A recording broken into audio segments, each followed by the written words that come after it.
Hey, what's up guys? So today we are going to be focusing in on how to ace a job interview. And I'm going to be giving you 10 tips that you can use to make sure that you're on the hiring manager's shortlist by the time you walk out of the room. But before we get started, I do want to mention that this video is sponsored by one of my favorite apps, which is Audible. Now I'm going to have more information at the end of the video and a book recommendation from my own personal library. But if you do want to get a free 30-day trial and a free audiobook of your choosing, you can go over to audible.com/Thomas or text Thomas to 500 to get started.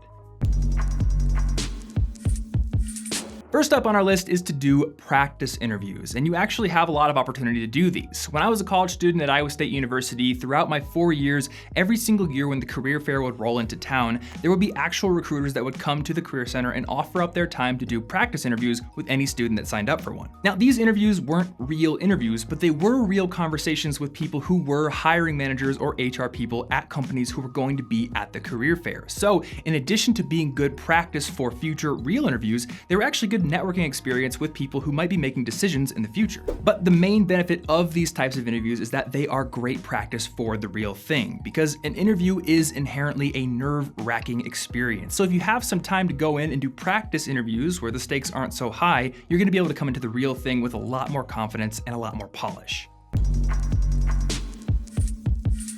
Tip number 2 is to be as friendly and engaged as you can with everyone you interact at the company. Now, I don't think people are going into companies and being downright rude to the secretary or telling people that they don't want to talk to them, but a lot of students will go into a company, and if there's a little bit of time to wait before the interview, they'll just kind of sit in the waiting room and stare at their phones. And I can tell you from experience that people who aren't the hiring manager still do observe the behavior of potential candidates, and then they talk to those hiring managers. And in a lot of companies, the hiring decisions don't come down to just the people that you interview with. A lot of times they're going to ask anybody who talked with a potential candidate if they have any objections. So if you come into a company and you have a few minutes before the interview, spend some time talking to the person at the front desk. Or if they're busy, at least be really polite, greet them, ask how their day's going, and then sit down and do your waiting. Also, don't walk into the building wearing headphones. Just don't.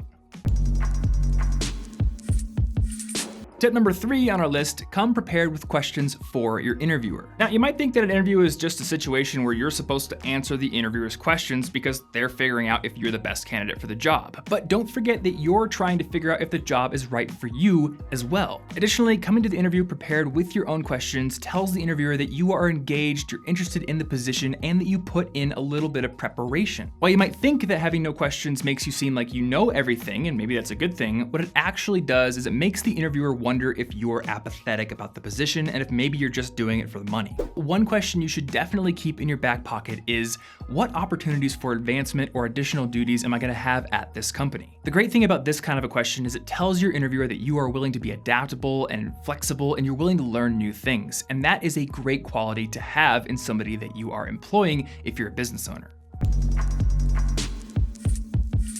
Related to my third tip on asking questions during the interview, tip number 4 is to research the company before you walk into that interview room. Once again, this shows a level of preparation and dedication that a lot of other candidates aren't going to have, and that's going to help you stand apart. Now I know what you're thinking. What kind of research am I supposed to do, Tom? Well, you can do a little bit of preliminary research on the history of the company and its business, but you really want to understand what the culture is like, what people tend to do there, and what your intended position usually entails. Now, on the general position and duty side, there are tons of websites on the internet, so I'd recommend just Googling what does a network engineer do, for example. But for the individual company, you can use sites like Glassdoor and Vault to get reviews from actual employees and get a little bit of a feel for what the company's culture is like.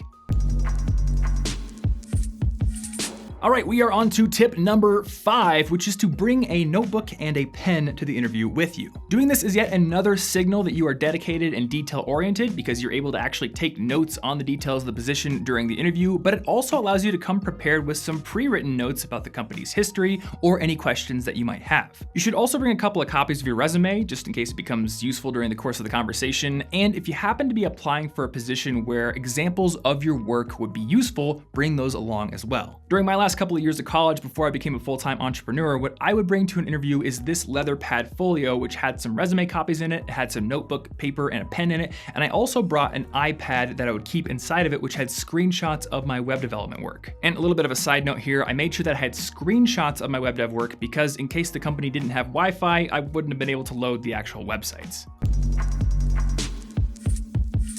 Tip number 6, that's 7. 6, send thank you notes or thank you emails within 24 hours of your interview. Now I say thank you notes or thank you emails because in my mind, time is of the essence here, and in a lot of cases, it's pretty difficult to get an actual physical handwritten note to your interviewer, especially if the building that you went to the interview in is far away from where you are. So in those cases, a thank you email works pretty well. But if you happen to have the ability to give an actual handwritten thank you note, and it's within 24 hours or maybe within 48 hours at the very latest, then that can actually add a nice touch. It should also be noted, and yes, that was a pun, that you shouldn't limit your thank you notes or thank you emails just to the interviewer. If you interacted with a secretary during your time at the building, or you actually got to go tour the building and talk to somebody doing a job that you would be doing, send those people thank you emails as well. It really goes a long way.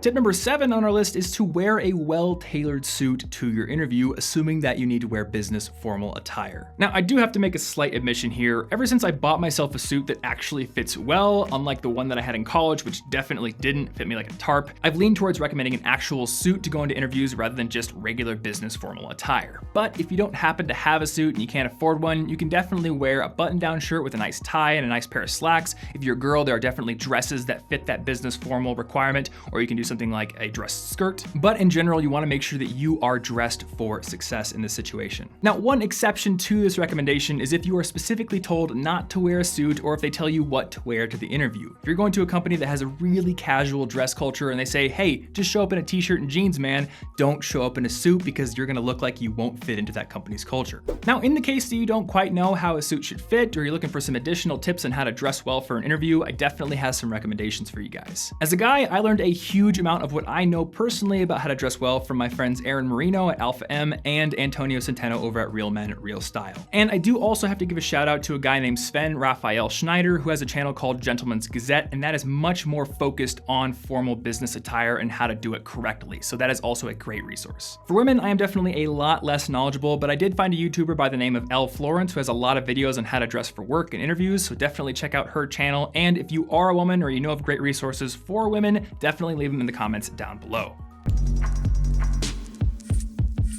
Tip number 8 is to be prepared for behavioral interview questions. These are the kind of questions to ask you to tell a story about your previous work experience that demonstrates how you handled the situation and what you learned and improved on. Some examples of these kind of questions include, tell me about a time when you were in a high pressure situation and how you responded. Or give me an example of a time when you didn't meet a goal that you had set and how you dealt with it. Or tell me about a time when hordes of the undead attacked your workplace and what items from the break room you fashioned into makeshift weapons. Okay, maybe not that one. Though, Martin, make a note to ask the next person we interview that question. Will do. So the best way to handle these kinds of questions is to look at examples of them beforehand and to think of stories from your past working life that would fit them. And crucially, the stories you pick should be crafted in a way that demonstrates how you've learned or improved in some way that's relevant to the job. Now, keep in mind that you don't need a specific story for every possible interview question that could come out because 1, that is impossible, and 2, when you have a few stories and you've practiced them, they're going to be pretty adaptable and you're going to be able to apply them to a wide range of different questions.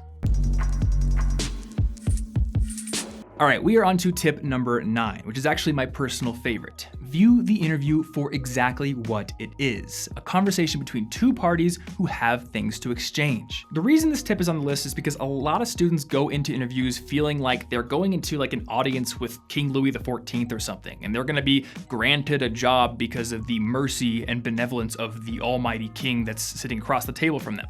And that's not the case. Remember, companies put a lot of time and effort and money into attracting the best possible talent. That's what they live and die by. So believe that you are the best possible person for the job and let that be communicated in the interview. Don't be arrogant or cocky, but be confident. Finally, our last tip on the list is that 15 minutes early is on time and on time is late. Here's the thing, you want a bit of buffer time when you walk into the company's doors just in case they happen to be ready for you right now. You don't want to be coming in 30 seconds late because you got stuck in traffic. Plus, showing up a little bit early makes a really good first impression and it gives you an opportunity to potentially network with the person running the front desk or some other people at the company before you go into the interview. So those are my top 10 tips for helping you to ace your next interview. Though the interview is only half the battle. The best way to ensure that you're that hiring manager's #1 pick is to do everything you can to be building skills and experience that set you apart from the competition. And if you want to learn more about why that's so important and how you can use an experience-based mindset to eventually find work that you truly do love, Cal Newport's book, So Good They Can't Ignore You, is a book that you should definitely read or listen to on Audible. I absolutely love listening to audiobooks. I listen to them while I'm walking to wherever I'm gonna work for the day, I listen to them while I'm cooking dinner, and Audible's app makes it such a seamless experience. I can start listening to a book on the same iPad that I'm using for my recipe, and then the next morning I can pick up exactly where I left off on my iPhone while I walk to work. Plus, the app lets me set bookmarks at any timestamp, so I can start building a highlight reel of notes that I can go and review for any audiobook I'm listening to. And speaking of any audiobook, Audible's library has an unmatched selection of titles in a ton of different genres, from science fiction to biographies, psychology books, and many, many more. And you can get a free 30-day trial, which comes with a free audiobook download of your choosing, whether it's my recommendation or anything else that you want, by going over to audible.com/Thomas or texting Thomas to 500 on your phone. Big thanks to Audible for sponsoring this episode and helping to support this channel. And as always, guys, thank you so much for watching. If you found this video useful, you can hit that like button down below, and you can hit that subscribe button right there if you don't want to miss out on any new videos in the future. You can also click right there to get a free copy of my book on how to earn better grades, and smash your face into your phone screen right around here to get one more video on this channel. Thanks for watching again, and I will see you in the next video.